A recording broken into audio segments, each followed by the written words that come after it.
When we are scared, we are totally wired to be isolated, to be like more selfish. So if we change the wire from fear to love or hope, we can make people more compassionate. I say to my team every day that like science is saying to us that we still have time.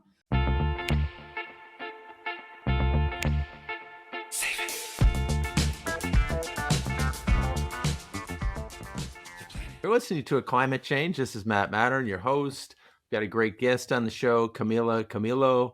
Kamila is an amazing person, has worked in Brazil. She is the founder and executive director of Creators Academy Brazil. She's a strategic advisor of Instituto Tanloa. I'm gonna have to pass on some of these Portuguese words because I'm gonna butcher them too badly. So I'm gonna let you tell us about the names. But you've got an impressive resume. Have worked with all kinds of different NGOs down in Brazil and done work, amazing work. And tell us a little bit about that. I would love to know more. Welcome to the program. Thank you so much for having me here, Matt. So some of the Portuguese words. Actually, Talanoa is from the Pacific Islands words. I think it means like a big circle. So serving in the board of the Talanoa Institute. And also the Igarapé Institute. Igarapé is a Portuguese word. It means it's small rivers that runs before the big river. So I started my journey a few years ago. Like actually, I started working when I was 11, but my journey on climate starts 5 years ago when I went to my first COP. So I have been like finding my way to reconnect with nature for almost 10 years. But 5 years ago, I had the chance to understand a little bit more of climate policy and the impact of decision making in my future, in the future of the people that I love. And I was just like kind of scared how much has been talked and done or not done, and people like me wasn't involved. Like regular people just don't know what decision makers are doing regarding their future. And when I went to Glasgow for COP26, I was just questioning myself why it took me so long to come here and understand that. Of course, there's a lot of economic barriers. It's not easy to understand UN systems. And back in the day, I wasn't like an English speaker. So also a language barrier that complicates everything because climate conversations is it's almost all in English or other foreign languages that it's just like 1% of Brazilians speak English, right? So it's really, really hard to access those conversations as well. But I was fortunate to had a lot of support in the climate community, and I was so impressed with everything that was being discussed, but feeling that I'm not part of this. So how can I come back home and make something? And then Creators Academy just started. I used to say that the creators economy is the last mile of education. And nowadays, sometimes for like Gen Alpha and Gen Beta will be actually the first step of education. They've been learning everything with TikTok and other social media platforms before even from their parents, right? Like you see kids like 1 year old watching YouTube Kids, so they're learning something. And are a lot of like it has like this huge community of creators speaking, like influencing, especially the young people. But when we talk about like misinformation, we are fighting misinformation across elderly people because over like they are the targets for spreading misinformation because like lacking of facting checks, all those stuff. And we are trying to work on how communication can actually serve the purpose of fight climate change and not support companies and markets that has been using for years communication to blindside people about climate issues and make them like sometimes feel guilty about their own behaviors. Like it's not about my piece of my plate of like my meat. It's not about my 40-minute shower. It's not about like my one time a year international travel with my family and loved ones, but it's about something more systemic, right? And we've been using for the past 30 years, 40, maybe more, communication to make people feel guilty and just thinking about the individual and not the system. So yeah, my work has been shaped on those stuffs. Well, that's an amazing journey, and one of the pieces of it, which is impressive to me, is just learning English within 5 years. You know, I wish I could learn, Portuguese within 5 years. But so kudos to you for kind of just jumping in there and making a difference. And so, tell us a little bit about the Creators Academy and the work that you're doing there. Awesome. So the Creators Academy has three main principles. We say that it's necessary feel, reflect, and then act. Most of the content that we say online, it's all about the action, sharing, making other people share without reflect about it and without feeling what that thing means to them. Um, I've been searching a lot how behavior changes relate to social media use and content consumption, right? And what I realized in some of my research was people that relate to some content actually change behavior, and a small part of them, or now it's like a big part of them, actually buy the lifestyles that the content creators sell in their platforms. So we have like influencers in Brazil that has like 45% conversion rate for products. That's more than like some of the biggest TV campaigns that we see, right? So it's like it's profitable. In Brazil, it's a 5 billion industry a year at least, like to say the less, because we lack a lot of data on this industry in Brazil. So content creation is something big and is growing very fast. Brazil is a country where social media platforms used to test like interactions and new features because Brazilians are heavy users. So like we used to say that we are chronically online. So Brazilians spend, I think, average 5 hours a day on social media. So it's a lot. And because of that, when I went to COP, what I was doing was I was creating content about COP. And I received a lot of like messages saying, "What is this?" Because like I never heard about. How can I engage? And then I come back home and I say, I've been doing trips to the Amazon and other Brazilian biomes at that point for a while. And I was like, well, actually travel to the Amazon had changed my perspective about climate issues. If I invite people that has the influence to change other people's behavior to experience like the bare minimum that the forest can offer, and that person changes, maybe I don't have millions of followers to talk to, but I can reach people who speak with millions of people. And then I just put together a proposal to welcome our first group of 50 content creators in a boat trip to the Amazon. And our first trip was like amazing. We got like more than 10 million people engaged with the content that we produced. Our network now is like 120 content creators and journalists. So Creators Academy is a tool to amplify local community voices using content creators platforms. And we do that by them experiencing the biomes. So they go to the Amazon. Now we are planning travel to the Cerrado, which is kind of our savanna, and actually the source of most of the water that we have.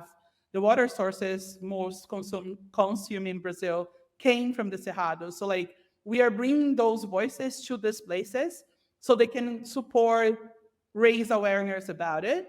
And we believe that the Creators Academy goes to a place that it's not about showing the problem and what it's lost.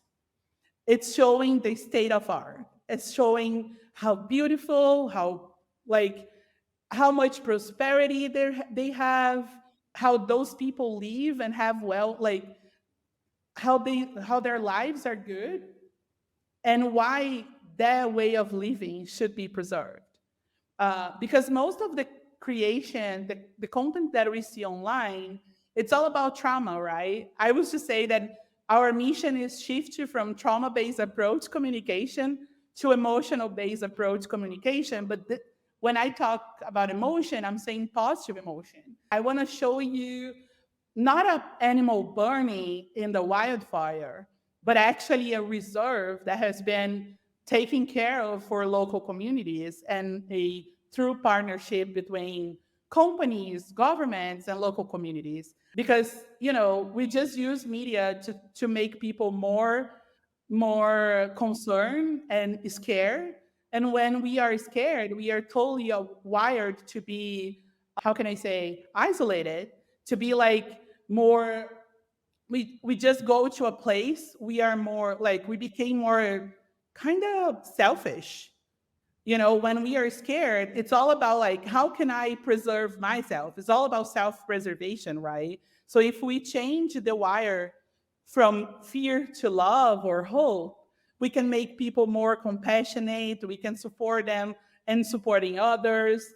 So we really want to use Creators Academy as a way to train people to teach their audiences. They can have more compassion and they can be better humans, that they don't need to be scared. Of course, the scenario is not good, but it's still hope. I say to my team every day that like, science is saying to us that we still have time. So if we still have time, we're going to work with hope and not despair and trauma. This is the floor that we are touching right now. Well, I think that's brilliant, and kudos to you for the great work that you're doing. I mean, it's brilliant kind of bringing these content creators into the Amazon and other places to have them get the experience and then share with their audiences that this experience, which is educational and empowering and a chance for everybody to learn as well as inspire action to preserve this amazing environment that we all share. And I agree with you, and a number of kind of professional communicating experts that I've had on the show, they've also said, hey, you got to have 2/3 hope to maybe 1/3 fear. You got to have more hope that we can turn this around than fear. Because if we're all in fear, we're kind of paralyzed, or as you said, get selfish, and or just like, hey, what's the point? We're going to die. We might as well not do anything. But as you said, we can turn this around, and with concerted action, we will. So tell us more about the other organizations that you're working with and how they are affecting change. Awesome. So I had found the Oya Institute a few years ago to work with other organizations and also companies to train their leaders, to engage them with the climate issues and understanding, how can I say that? So for me, it's like, it's more about working with people than the organizations. And I've been working on climate for a while, and everyone's like is pointing fingers to brands, right? Which is important. We need to name the responsible the organizations that are responsible for the climate issues. But most of those brands has people behind them. So our strategy in the Oya Institute and the other organizations that I've been part of, it's like, how can we work with the leaders and shape their minds to build a better future in the companies that they are influencing? So with the Oya Institute, we work on events, campaigns. We are planning now like communication products like podcasts or other ways to relate to those people. We also do like the trips, like Creators Academy, but we do like companies, like offsite events for companies where we invite those corporate leaders to walk barefoot again. I've been inviting a group of managers in a retail company here in Brazil, and I invite them to close their eyes, walk barefoot a little bit. One of them turned to me and say, "I don't remember when I have walked barefoot like in the previous 10 years." We are so like disconnected from nature. And this is really, really part of most of the corporate lives. You know, people just wake and go straight to shower and then to work, and then it's like they are kind of confined in this vicious cycle.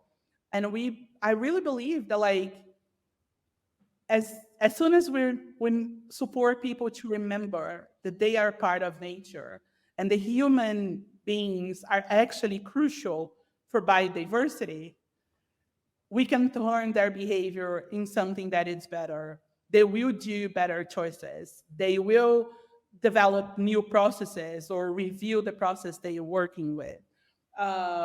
So we've been doing that. We are really, really focused on support organizations developing their people and making them close to nature. I'd like to say that our mission is bringing organizations and people close to nature.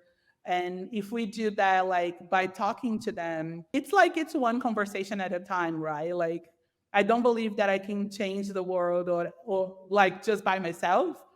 But if I can support one person, will be a whole an entire planet in one person, because that person might be able to change so much more. So it's kind of this type of work. I've been serving some boards, organization that works more on climate policies for the Brazilian legislation. So they are very focused on Brazilian climate policy, because I want to be close to that. I really want to support my nation to be the bio state that we can be. We are not doing that right now. Actually, we are actually like we are more allied to other to the other side, but we can be better. So like I want to be close to that change. Well, it's great that you're getting people out into nature. And one thing I was kind of struck by when I was in Brazil was how few people that I spoke to who were native Brazilians had actually been to the Amazon. They were like, "Oh, I've never been to the Amazon." No, it may be kind of striking to them to go there and experience nature. And certainly I've talked to other environmentalists and leaders feeling, hey, it is so important for us to go out and personally experience nature, and it brings us back to our humanity and why this is important, and it is inspirational. So again, kudos to you for bringing business leaders out there to experience this. I wanted to kind of ask you about, can you elaborate how climate justice plays a central role in your work with, various organizations, particularly in relationship to marginalized communities? Of course. So climate justice is a lens for me. Like it goes to being like having fairness as a principle, but above all, it's about like our work is supporting people that are marginalized to thrive, not just survive to the climate crisis. So, for example, when we plan group trip to the Amazon, we work to develop the whole supply chain locally to hire more women, hire more queer people, try to understand how those communities are organized, paying them fairly. One thing that it's like crucial in this sometimes is just talking about like being fair on paying people. But climate justice goes to understand those people. When I arrive, is everything good? When I left the place, will be good or will be worse? So for us, like climate justice is a lens. We cannot do something that will left people in the worst condition after we left a place or we interact with them. We don't want to kind of perpetuate the extractivism that creates all the inequalities that we see nowadays. And climate justice goes to understand it's necessary to create strategies for adaptation here, what this community really needs. Because when we bring, for example, a group of creators, they can bring a lot of visibility to a place. But if we don't prepare the community to work with the visitants that can be there afterwards, or we are not offering a way to work and continue to do the work, they will be in the worst condition. One project that we've been working in partnership with a Swiss-based organization called Game Forest is inclusion of IPOCs, which stands for Indigenous People and Local Communities, in the digital economy. And how we can do that, they are collectors already, right? But now they are collectors of raw materials like bioproducts, I would say. But they can be data collectors. And the difference between you being a collector of acai and being a data collector is that you don't have a ascension perspective being an acai collector. But the curve to you goes from data collector to data analyst to data scientist, and how you can be paid in the digital economy. It's a big difference. We were piloting this last year, and for data collectors we were paying something around $400, which is it's a little money if you are a US citizen, but multiply for six if you are Brazilian, five and a half or six. So it's a lot of money for a riverside little boy that don't have access to like internet technology or like all the goodies that has in big cities, right? And then in the community they can have this salary, which is a lot. But they, if they become in 6 months a data analyst, or in 1 year, this can jump for $400 to $4,000, which is like more than any person in their family has made in like the entire life per month. And we were piloting for 6 months, and we said like, it has hope. It's possible to do that. It's not in the interest of a lot of people, because as soon as the communities know what they have, because when you become a data collector, you will start to understand the value of your territory, right? You understand the value of biodiversity. No one can tell you that your carbon credit like will be sold for less than what we you know that really is value. And that's why a lot of organizations don't do a real work with communities, because if they know what they are actually selling, they probably won't sell. So it's like, so our works like, we want to support you to understand what you have and use technology to protect biodiversity in without you need to live in your home. We just noticed how girls stay longer in isolated communities, and this is totally connected to care economy. They stay because they are responsible for the little ones, and they stay longer because they are responsible for the elders. And the boys, they just left the communities because they need to find a way to provide, and there's no money in the community now because they don't have like the cycles as they had before.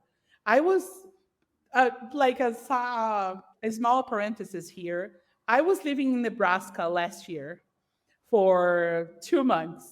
And I was visiting a lot of corn farms, right?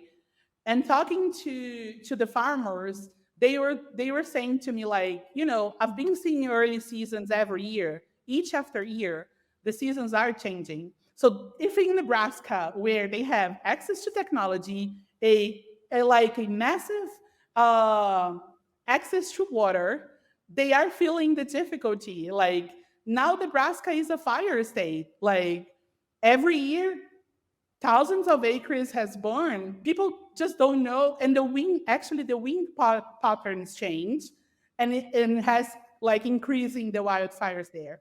It happened the same here in Brazil year after year. So people in the communities don't have the access that the cities has. So we try to balance and offer when we are with them, kind of bridge the gap. We are still starting, right? Like my organization has 2 years. So we had a lot of plans, big ideas, and a small time to try to put everything in practice. Well, you've made a lot of progress, and I love the stories of hope that you're bringing opportunities, economic opportunities to people in indigenous areas and giving them a chance to kind of move up the ladder economically, and kind of sings to my heart as an employment attorney. I'm fighting for the rights of people who've been not paid properly or treated poorly, and so I know that those are civil rights, and those are, going back to the Bible, talking about people denied their wages, and paying wages timely is so important. Just taking care of yourself. But I wanted to kind of pivot back to the work that you were doing in the Brazilian government, or with the legislature, with laws there, and what are you seeing kind of on the ground, and in terms of enacting legislation that will help really shift the debate, or shift the community and the state and the nation in ways that will help protect the amazing environment in Brazil? Awesome. Well, I think our biggest achievement will be putting in place our climate plan, which is like a national plan, a national policy that will be kind of, how can I say that in English? Oh my God. But it's like each state need to kind of, after the federal legislation, they implement locally.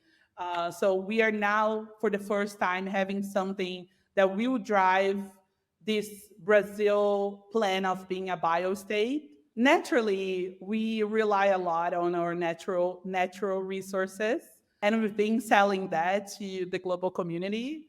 But we also rely a lot on our oil reserves or fossil fuel reserves. So the thing that is the biggest challenge for us right now is the Brazilian government understand that it's not possible being the two things at the same time, that we need to choose a path.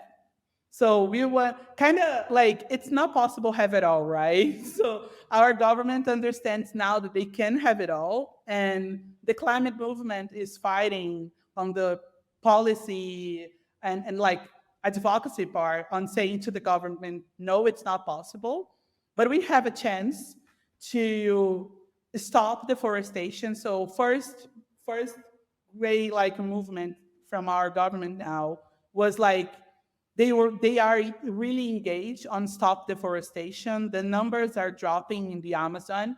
They are skyrocket in the other biomes. I'm not gonna lie, but in the Amazon the numbers has dropped, which is awesome. But we need our governments to understand how natural ecosystems are intertwined. And it doesn't matter if you stop deforestation in the Amazon, but there's no cerrado to support the Amazon and care the water that is producing the Amazon. Otherwise, the water will stay there. So it's kind of now we are finding a fight that to make policymakers understand the science behind ecological ecosystems, like natural ecosystems, because they are working more on the economic aspects. So I think this is kind of hard part for everybody, right? When we're talking about policy making on climate, it's aligned science and economics. We've been advancing in some states, for example, the state of like Espírito Santo, they've been a lot like they were facing a few years ago. We had like a huge accident with a mining company, and river had died because of the accident.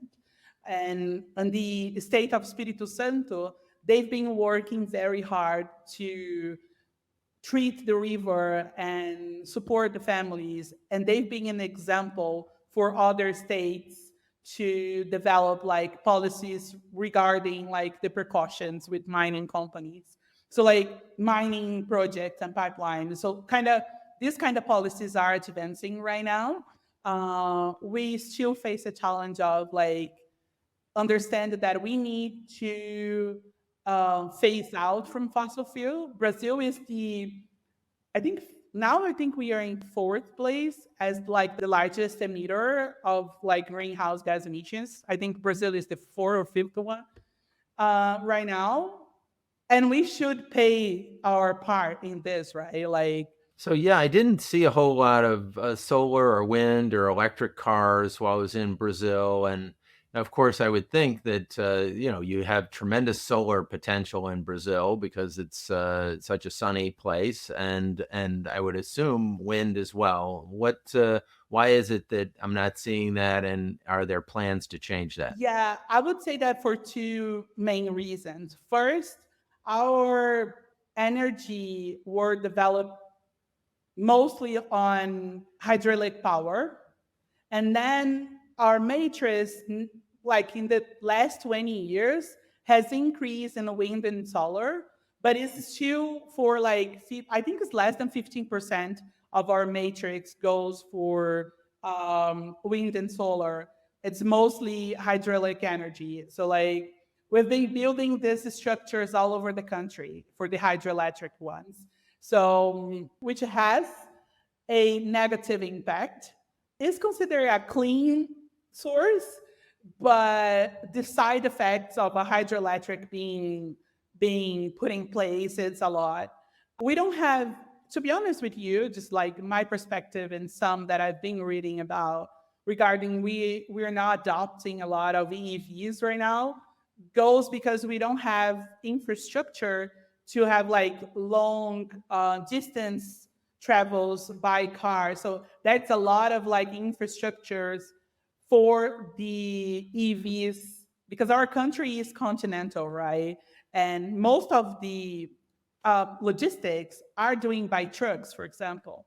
How can we like bring more electrical trucks and we don't have infrastructure for them to do the long distance trips? One thing that I believe that for Brazil, it's a little bit different than other countries is that we can combine different sources. We can have ethanol, for example, and like hybrid cars, it's more something for Brazil than full EV vehicles right now. It's just like one perspective for us. I've been like listening some companies that are saying like we're not gonna bring full electrical vehicles to Brazil. For us, it would be like we're gonna work on the hybrids. But there's like Chinese companies coming all in to the Brazil market for EVs. Right now, I believe that in 5 years from now, you're probably gonna come back to Brazil and see more. Yeah, I think it's more like on the long distance is because of that. Like we travel a lot and we don't have still like infrastructure for the EVs. I would say that, yeah, Brazil is such a ginormous country. I would look at it like, oh, I could go here, and I'd look on the map. It's only an inch and a half, and they're like, oh, it's 1,500 miles. It's huge. But I was also struck by the lack of commuter trains. Like trying to, hey, could I take a train from here to there? And it was like, no, there's not a train that goes. So is there any plan to connect the cities? This is our biggest fight on logistics. So back in the 70s, I think, maybe a little bit earlier than that, was like a massive movement in Brazil to having trails, and then it was stopped by the lobbying of car companies, and has been there so far since then has been like everything is about highways and not trails. I don't see right now, and I had this conversation last week. I don't see right now any political willing to pay the price to fight those companies and try to invest in trails for Brazil would be a massive victory for logistics and way less impact on nature. But I think the bottom line here is that the investment upfront for trails is larger than the highways, and but the highways is like it's kind of like cheaper to do at the beginning, and then you spend a lot of money on maintenance, right, to make sure that that it's good, it's safe still. So it's kind of they use this kind of argument to delay things like that, and it has been working for 50 years so far. Right.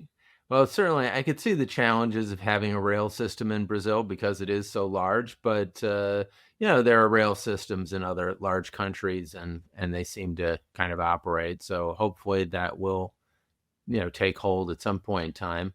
So, how can grassroots community-led initiative play a crucial role in advancing climate justice, especially in vulnerable regions like Brazilian biomes? I see like three main ways. The first one is community awareness. The grassroots movements, they can support local education, and they can support literally people survive to the climate crisis, just raising awareness. The second aspect is grassroots initiatives. They bring what is happening on the ground to public policy.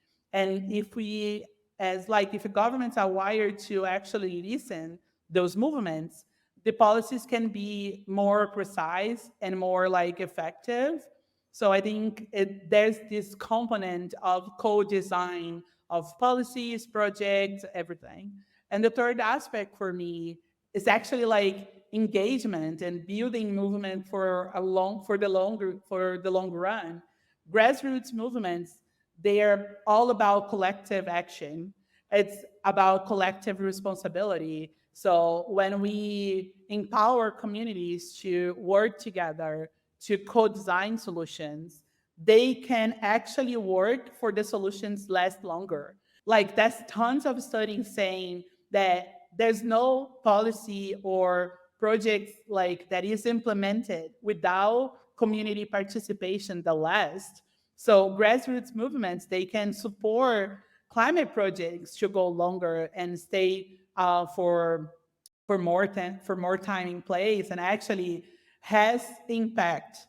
And I really believe that when we support grassroots movements, we make sure that the voices of those that are more impacted, without being the cause of the problem, will be heard and will be supported to not just survive but thrive during this crisis. Well, that is a persuasive argument for grassroots organization and grassroots solution.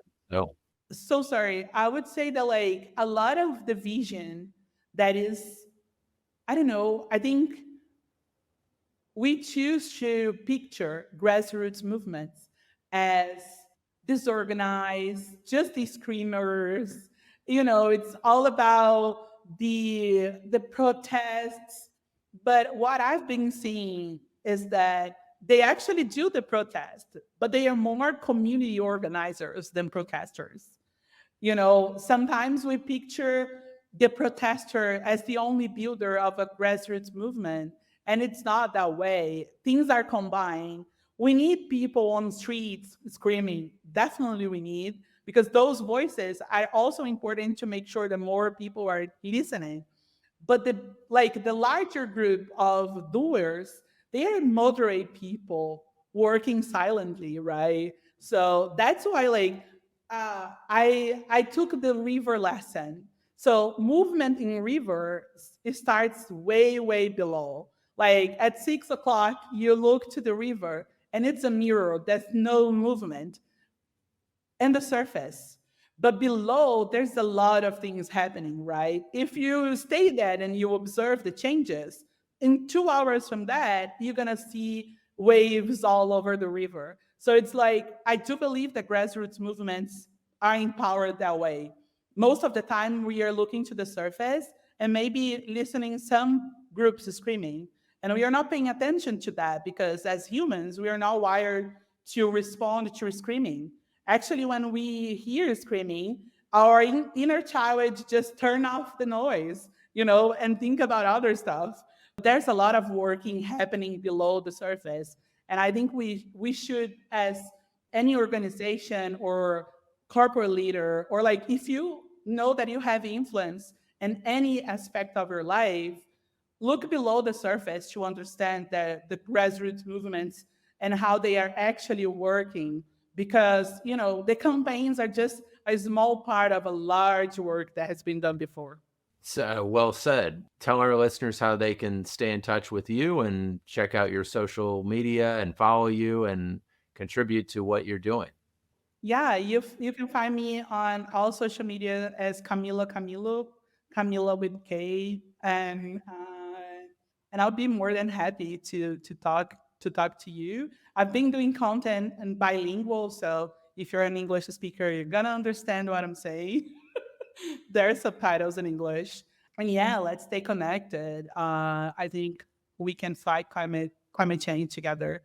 This is a collective issue that requires collective action. Thank you so much, Matt, for having me. Thank you, Camilla, and great work and good luck to you going forward. We'll look forward to collaborating with you as we go forward. To learn more about our work at A Climate Change and how you can help us reach our goal of planting 30,000 trees in the Amazon this year, visit aclimatechange.com. Don't forget to subscribe to our podcast on Apple, Spotify, YouTube, or wherever you get your podcasts. If you like this episode, please share it with a friend. See you next time.